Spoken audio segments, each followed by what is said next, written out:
बिस्मिल्लाहिर्रहमानिर्रहीम। Hello friends, अस्सलाम वालेकुम। अगर आपको मेरी वीडियो अच्छी लगती है तो काइंडली मेरे चैनल को सब्सक्राइब कीजिए, कमेंट्स दें और बेल आइकन को लाजमी प्रेस करें ताकि मेरी कोई भी नई वीडियो आए वो आप तक पहुंच पाए। आज का हमारा सब्जेक्ट है अकाउंटिंग, और अकाउंटिंग में जो टॉपिक है वो नॉन प्रॉफिट कंसर्न है।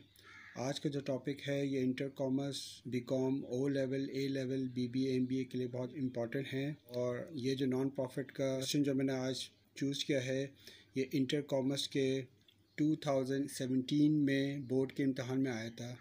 तो आइए इसको सॉल्व करते हैं। On December 31st 2016 the Peshawar Zalmi provided the following receipt and payment during the year. Left side पर है रिसिप्ट और राइट साइड पर है पेमेंट।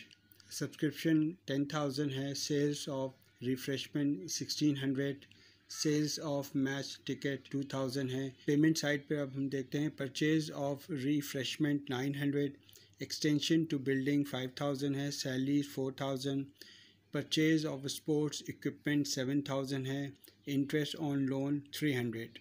फर्दर इंफॉर्मेशन जो हमें दी गई है उसमें पॉइंट नंबर 1 है building has a value of ₹50,000 and to be depreciated at the rate 10% per annum.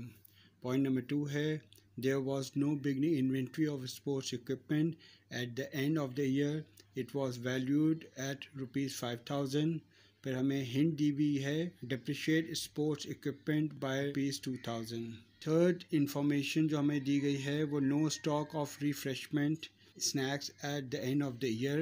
और रिक्वायर्ड में हमें कहा गया है कि prepare an income and expenditure account for the year ended December 31st 2016। तो आइए इसको सॉल्व करते हैं। सबसे पहले कंपनी का नाम या ओनर का नाम आता है। सवाल में था पेशावर ज़ल्मी, उसके बाद इनकम एंड एक्सपेंडिचर अकाउंट, और उसके बाद for the period ended December 31st 2016। ये 3 लाइन की जो हेडिंग है ये एग्ज़ाम में हमेशा 3 लाइन ही में आएगी और ये डालना लाजमी बहुत इंपॉर्टेंट है क्योंकि इसके मार्क्स होते हैं। लेफ़्ट साइड में आपने हेडिंग डाली इनकम और राइट साइड में आपने हेडिंग डाली एक्सपेंडिचर। सवाल में सब्सक्रिप्शन का अमाउंट जो हमारे पास दिया गया है वो है 10,000 और इसकी कोई अदर इंफॉर्मेशन में हमारे पास कोई डिटेल नहीं है, तो ये अमाउंट एज इट इज़ आ जाएगा। उसके बाद रिफ्रेशमेंट का अमाउंट हमें सवाल में दिया गया है 1600, ये भी एज इट इज़ आ जाएगा क्योंकि अदर इंफॉर्मेशन में भी इसके बारे में कुछ नहीं दिया है। उसके बाद सेल ऑफ टिकट, इसकी वैल्यू भी 2000 सेम आ जाएगी क्योंकि इसकी डिटेल भी हमें अदर इंफॉर्मेशन में नहीं दी गई है। उसके बाद एक्सपेंडिचर में फ़र्स्ट परचेज ऑफ रिफ्रेशमेंट आएगा, इसकी इंफॉर्मेशन हमें सवाल में दी गई है 900, ये भी एज इट इज़ आ जाएगा क्योंकि अदर इंफॉर्मेशन में इसके बारे में कुछ भी नहीं दी गई है।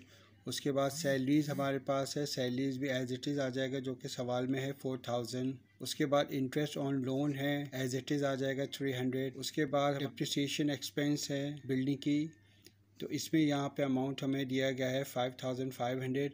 इसकी इंफॉर्मेशन हमें दी गई है सवाल में भी और अदर इंफॉर्मेशन में भी। तो आइए देखते हैं। यहाँ पे बिल्डिंग की इंफॉर्मेशन है building has a value of ₹50,000 and to be depreciated at the rate 10% per annum. Building की कॉस्ट जो से दी हुई है वो हमें 50,000 हमें दी गई है। पेमेंट साइड पे हम देखते हैं कि एक्सटेंशन टू बिल्डिंग जो है ये 5000 है, इसका मतलब है कि ये 5000 बिल्डिंग की कॉस्ट में ऐड हो जाएगा। इसकी वर्किंग कुछ ऐसे हो जाएगी कि 55,000 बिल्डिंग की टोटल कॉस्ट हो जाएगी इनटू रेट जो अप्लाई होगा वो अदर इंफॉर्मेशन में दी गई है 10%। बिल्डिंग की डेप्रिसिएशन जो है वो 5500 हमारे पास आ जाएगी। ये अमाउंट ऐसे आया। उसके बाद डेप्रिसिएशन एक्सपेंस इक्विपमेंट है 2000, इसकी इंफॉर्मेशन भी सवाल में दी गई है। There was no beginning inventory of sports equipment at the end of the year. It was valued at ₹5,000.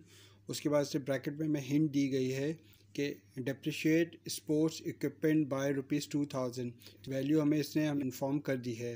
Depreciation expense equipment जो है ये 2000 आएगा। इनकम साइड को हमें ऐड करना है 10,000 1600 और ये 2000 को हमने ऐड किया तो 13,600 हमारे पास आंसर आ गया। एक्सपेंडिचर के सारे टोटल को हमें ऐड करना है तो एक्सपेंडिचर का टोटल अमाउंट हमारे पास कुछ कम आएगा। उसके बाद हमें क्या करना है कि हमें इनकम के अमाउंट में से एक्सपेंडिचर का टोटल अमाउंट जो है वो हमें करना है लेस।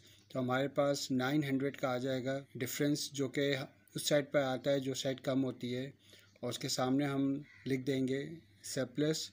और इसके साथ ही आज का टॉपिक हमारा एंड होता है। Thank you very much.